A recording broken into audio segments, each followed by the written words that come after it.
Well, now in the news, he's being called the Trump of the tropics. And Brazilian's new president, Bolsonaro, wasted no time in rolling back left-wing agendas when he took office. He met with President Trump yesterday at the White House, and then we had the honor of praying with him as a group of evangelicals met shortly after his visit to the Oval Office. Bolsonaro sat down with our George Thomas for this exclusive interview. Jair Bolsonaro is in America to tell Donald Trump that he has a president who not only admires him, but is also a friend of the United States. It is time to overcome old resistances and explore the very best potential between Brazil and the United States. After all, it is fair to say that today, Brazil does have a president that is not anti-American. During a 2-hour meeting at the White House Tuesday, which included a luncheon and Rose Garden press conference, the two leaders signed agreements and discussed how to work together to end the upheaval in Venezuela. President Trump said Bolsonaro's historic election win marked a new day in Brazil and a new era in friendship with the United States. I want to congratulate you again on your tremendous election victory. Last October, it was an incredible feat and really a truly incredible challenge. And the end result was something the whole world was talking about. By all accounts, Bolsonaro's inauguration as Brazil's 38th president was a significant milestone in the world's 5th largest country. After years of leftist rule, the 63-year-old former paratrooper turned politician is the first conservative president in Brazil's democratic era. My campaign didn't have a lot of money. Almost all the media in Brazil was against us, so it was a huge miracle that we won. And now, just 78 days into his presidency, Bolsonaro is already shaking up Brazil's political establishment. Unlike previous administrations that pursued an aggressive anti-American and anti-Israel foreign policy, Bolsonaro is pushing for stronger ties with the United States and Israel, even announcing shortly after winning the presidency that he intends to move his country's embassy from Tel Aviv to Jerusalem. President Bolsonaro, George Thomas, pleasure to meet you, sir. Welcome to the United States. Following his meeting with President Trump, Bolsonaro sat down for an exclusive interview with CBN News at Blair House, located steps from the White House. Blair House is used for visiting dignitaries and foreign heads of state. You've discussed moving your country's embassy from Tel Aviv to Jerusalem. When is that going to happen? And why is this important to Brazil? Each country has the right to decide where its own capital is, and the capital of Israel became Jerusalem. Therefore, we are studying the possibility of making that decision at the right time. When Trump took over, it took him almost 9 months to make that decision, and I am now in my 3rd month. Bolsonaro is often referred to as the Trump of the tropics. Like President Trump, Bolsonaro believes the mainstream media is fiercely opposed to his presidency and agenda. And Bolsonaro also regularly uses social media to connect directly with his supporters. To a large extent, I support what Trump does. He wants to make America great. And I also want to make Brazil great. I also have concerns about the indiscriminate entrance of foreigners without any criteria. But beyond this, we are both Christians and are God-fearing men. Bolsonaro's middle name is Messias, Portuguese for Messiah. He is a Catholic, and his wife, Michelle, is a Protestant evangelical who attends a Baptist church.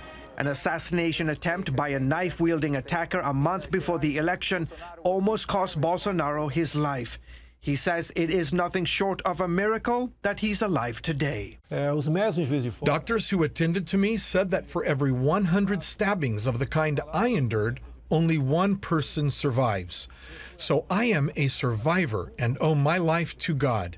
It was His will for me to live. The attack became a turning point in his campaign as the populist candidate went on to win, promising to tackle Brazil's rampant corruption and violence. 2 months into his presidency, Bolsonaro is shaking Brazil's political world, even standing up to dictators like Venezuela's Nicolas Maduro. Both Bolsonaro and Trump refuse to say whether military plans were on the table to intervene in Venezuela. I discussed this matter with Trump, and obviously that conversation will remain private. Trump says all possibilities are on the table, and I, in large part, support decisions of the American government. Presidente do Brasil. Bolsonaro has surrounded himself with well-known Brazilian evangelicals like Pastor Silas Malafaia, who regularly visits and prays with Bolsonaro.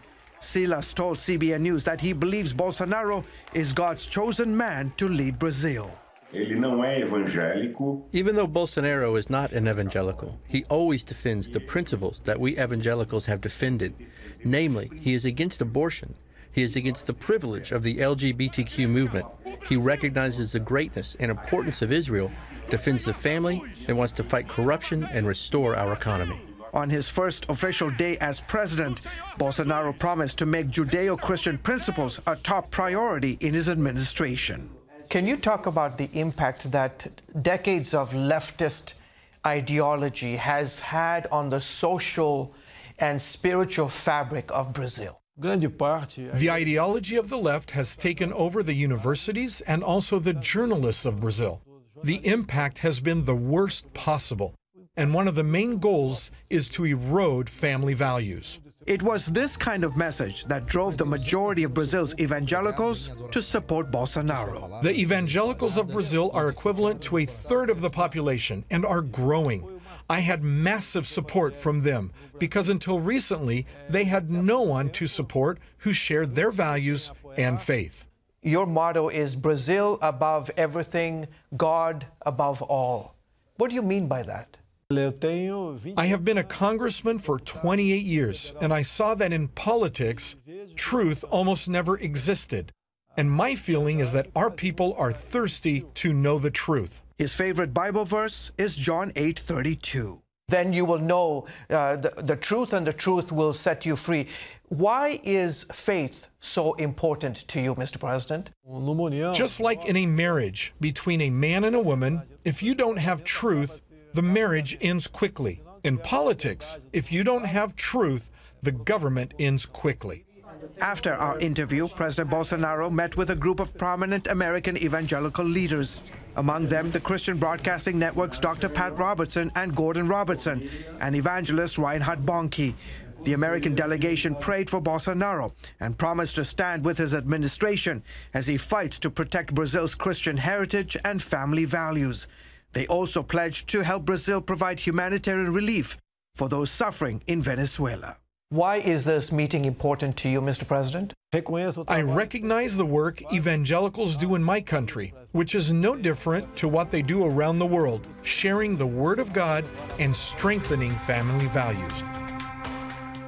George joined us now from the White House. And George, what do you think when you go away from this man? What's your deep impression? Do you think this relationship between Brazil and America is going to be long-lasting?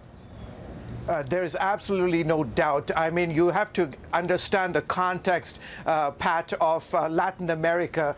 Three-quarters of Latin America has been ruled by leftist governments. Brazil was one of them for almost 2 decades, Pat. And Bolsonaro came on the scene pretty much from political obscurity, and he saw what the leftist ideology was doing to his nation. And as a man of deep faith, he realized that the leftist ideology wanted to launch an all-out assault on the family and to introduce all these things that were that was against the Bible and his belief. And so he ran on that platform, promising to restore the family, to promising integrity to the nation. And in the process, he said, you know, 2 decades of leftist ideology, we coddled Iran, we coddled Cuba, we coddled Venezuela. Those days are over. Typically, when the new administration comes into Brazilian power, their first overseas trip, Pat, is to Venezuela or Cuba. Bolsonaro said, no, we are in a new era. My first bilateral trip is going to be to Washington, D.C. right after he became the president, he said, we are going to move our embassy in Tel Aviv to Jerusalem. Again, it was a seismic shift, and obviously he's taking the blowback from that. Various Latin American countries are making fun of him, that he is coddling and cozying up to the Yankees, to President Trump, but clearly he has set a tone for his country, and Brazilians are supporting him. They said they are also fed up with this leftist government. Look at what it has brought. And Bolsonaro kept saying during his campaign, do you guys want to be like Venezuela? If that's what you want, don't vote for me. George, speaking of Venezuela, that Maduro is getting worse. It's like 2 million% inflation. It's unreal. I mean, we just can't conceive of anything of such poverty. Did you talk about military intervention with him at all? We did. I asked that question directly to him. Obviously, he said that is a private matter that he and President Trump had spoken about. President Trump said he has a plan, he has an idea of how to deal with Venezuela. During the press conference, he was asked that question a number of times. Again, both leaders refused to reveal their hand on what they want to do. Keep in mind, Brazil has direct contact, military-to-military contact with the Venezuelan army, and President Trump is encouraging President Bolsonaro, listen, will you put some pressure on the Venezuelan army? Keep in mind, Pat, you know this very well, the Venezuelan army, how they fall, whether they fall for the interim president, Juan Guaido, or whether they continue to swear allegiance to Maduro is a very, very big factor. And so what the Brazilians are saying to their counterparts in Venezuela, listen, if you abandon your allegiance to Maduro, we will not arrest you for your alliance with him, for things that you have done. This is a new day. This is a new opportunity to restore hope, to restore democracy in Venezuela. Well, George, it was a great day yesterday, and I'm so glad you were there, and I was thrilled when we prayed with the president, and his heart is so warm toward the evangelicals, and he understands. It's amazing. It's almost the same percentage as Trump got, maybe 83% or more of the evangelicals in America, which is the most solid broken voting bloc, and Bolsonaro is the same thing in Brazil. That's right.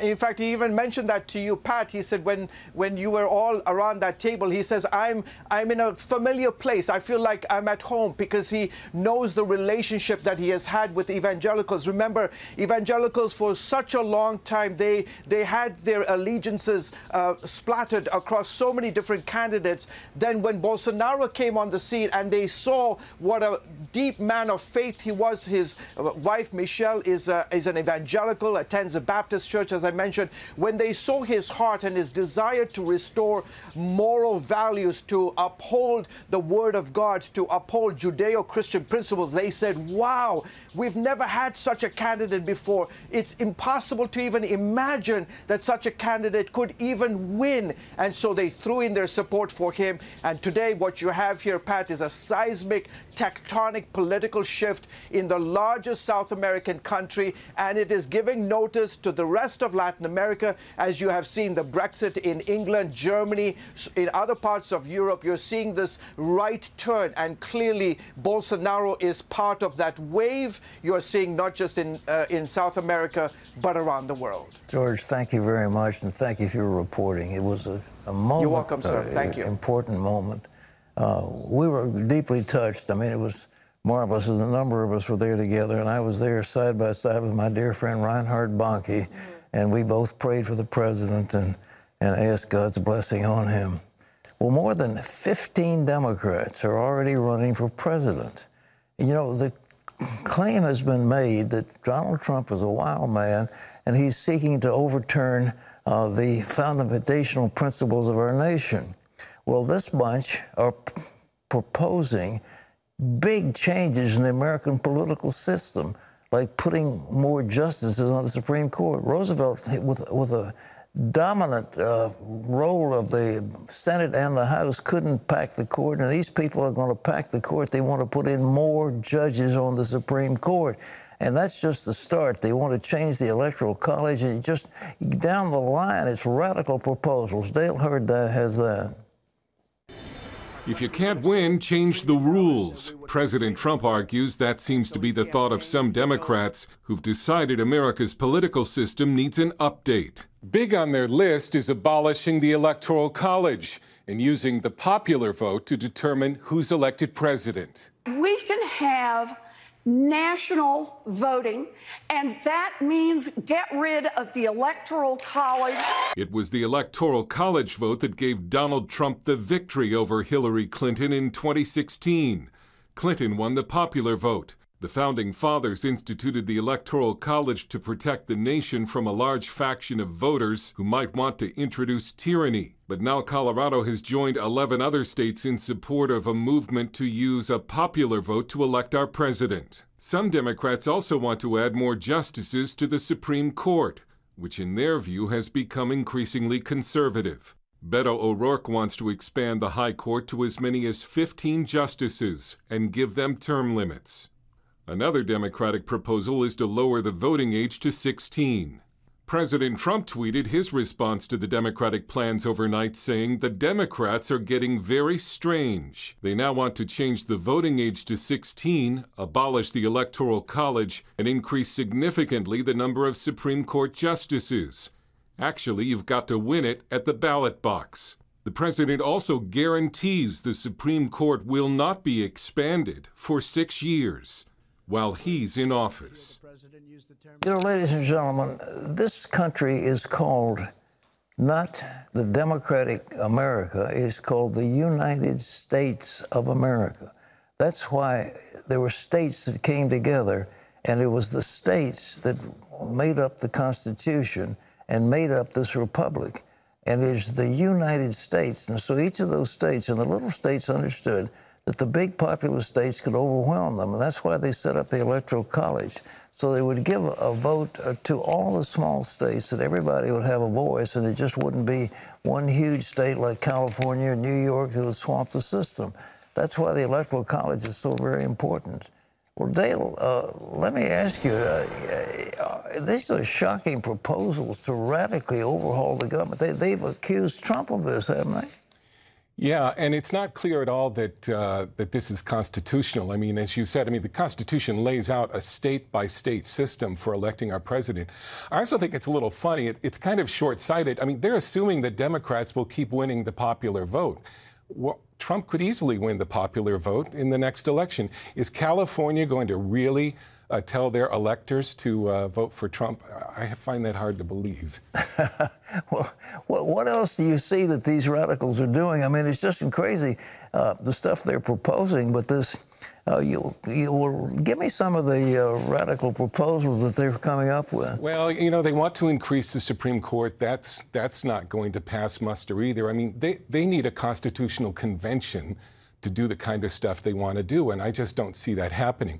Americans need to appreciate the purpose of our Electoral College, which is it unifies the nation. If it was a popular vote only, our candidates wouldn't even campaign in certain parts of the country. They would only campaign in their strongholds. The Electoral College keeps them honest, and it actually unifies the nation, and it also encourages a two-party system. If it was popular vote, who knows how many parties we might have? Well, we're looking and appreciate that story, and ladies and gentlemen, it's just beginning the radicalization. Free tuition for everybody, free health care for everybody, guaranteed annual wage for everybody in the country. And it goes on and on and on, and the proposals about the Green New Deal are so radical, it will destroy. They want to do away with airplane travel. They want to do away with car travel. They want to do with fossil fuels. They want to take away coal and gas from the utilities, and it goes on and on. And Mitch McConnell is going to force a vote in the Senate on the Green New Deal to put them on record, because this is so crazy. And with the debt level right now of 200 and, well, whatever it is, I forget how many trillions of dollars, but it's 22 trillion going on 30 trillion, and the numbers are so staggering, and yet these people want to go up, up, up, up, up, and up. And it looks like when this is happening, somebody's going to call the tune. But I think when it comes out, it's going to be time. We're looking at Joe Biden, and he's going to probably be the candidate. And Joe is a very nice man, but he's a bit leftist. And once he becomes the nominee, the idea from the Republicans is going to be to kneecap him as fast as they can. So you can see some rather nasty stuff coming down the pike.